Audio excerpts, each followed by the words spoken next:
आज मूड खराब सा था, पता नहीं क्यों। शाम का धुंधलका था। मैं झुंझलाता हुआ पास के मैदान में आ पहुंचा। अभी बैठा ही था कि किसी ने मेरे कंधे पर हाथ रखा और बोला, बीड़ी है क्या बेटा? नहीं दादा, मैं तो नहीं पीता। इतनी रात में लाकर भी कहाँ से दूं? सब पान ठेले बंद हैं। लेकिन आप कहाँ घूम रहे हैं इतनी रात में? सुबह बीड़ी पी लेना। अरे बेटा, बहुत सर दुख रहा है। बीड़ी मिल जाती तो थोड़ा आराम पड़ता खोपड़ी को, चैन से सो जाता फिर। ये लोगों ने मरना भी हराम करके रखा हुआ है। जीते जी तो चैन नहीं मिला, मर जाने के बाद भी सुकून नहीं है। है हाँ। क्यों मजाक कर रहे हो दादा? आप तो ऐसा बोल रहे हो जैसे पीपल के पेड़ के भूत हो। मैं झुंझला कर बोला। तो बाबा बड़ी ठंडी सी आवाज में बोले, देख बेटा, अगर डर लगे तो मेहरबानी करके यही धार मत मार देना। थोड़ा दूर चला जा, क्योंकि हूं तो मैं भूत ही। पीपल के पेड़ पे रहता हूं। ये लोगों ने पेड़ के नीचे मूत मूत के नाक सड़ा डाली है बेटा। मेरी डर के मारे घिघी बंध गई। मुंह से हनुमान चालीसा फूटने लगी। जय हनुमान ज्ञान गुण सागर। तो भूत दद्दा बोले, जय कपीस तिहु लोक उजागर। हाँ हाँ हाँ हाँ हाँ हाँ। अरे बेटा, मैं अच्छा वाला भूत हूँ रे। बजरंग बली का नाम लेने से बुरे वाले भूत भागते हैं। चिंता मत कर, मैं तेरे को कुछ नहीं करूंगा। बस तू मेरा दुख सुन ले। मैंने हाथ जोड़कर मुंडी हिलाई। मुंह से बोल तक ना फूटा। भूत दद्दा कह रहे थे, सुन, मैं अच्छे वाला भूत हूं। गणित का मास्टर था और लड़कों को भरपूर कूटा करता था। उस वजह से आज भी मेरे पास बुढ़ापे में कोई बैठता ही नहीं। मैं हैरान होकर बोला, आपको मेरे से क्या चाहिए मास साहब? तो वो बोले, बीड़ी चाहिए थी, वो तो तेरे पास है नहीं। अब तू घड़ी भर मेरी बात ही सुन ले और वादा कर कि सुबह सुबह चूना और ब्लीचिंग पाउडर ला के पेड़ के आसपास डाल देगा, वरना मेरे को मालूम है तू इधर से अक्सर जाता है। पकड़ लूंगा और 117 का पहाड़ा पूछूंगा।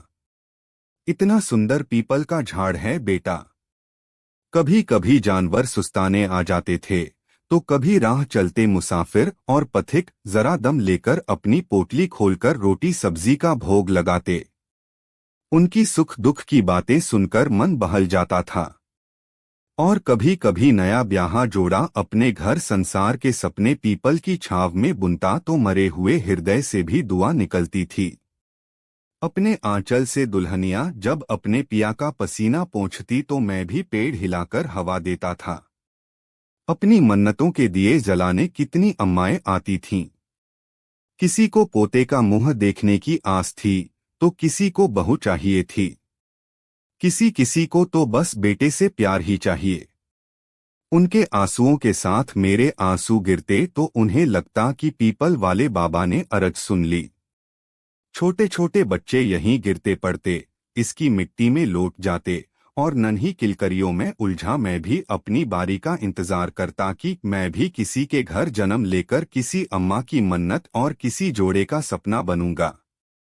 इसके तने पर नाखून से खुरचकर न जाने कितनी ही प्रेम कहानियां लिखी हैं।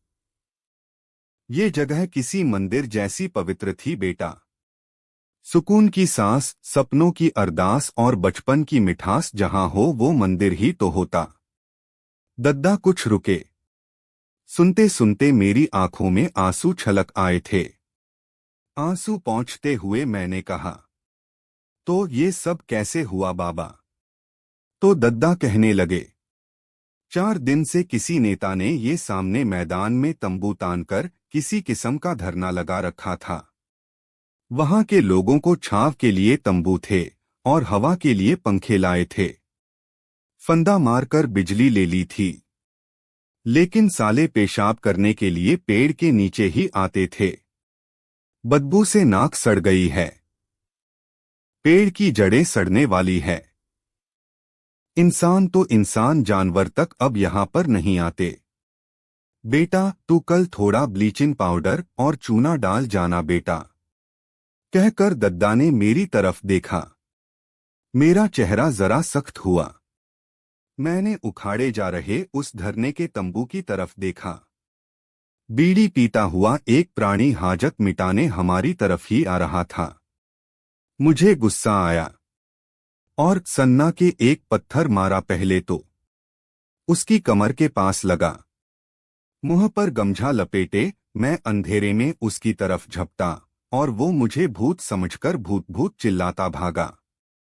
पटठा बीड़ी का बंडल और माचिस फेंक गया था। बीड़ी का बंडल और माचिस उठाकर मैं वापस उसी पीपल के पास गया। बाबा को एक बीड़ी दी, खुद भी एक जला ली। सचमुच असहनीय गंध थी। भूत बाबा बोले, तो बेटा मेरा इतना काम तो कर देगा ना?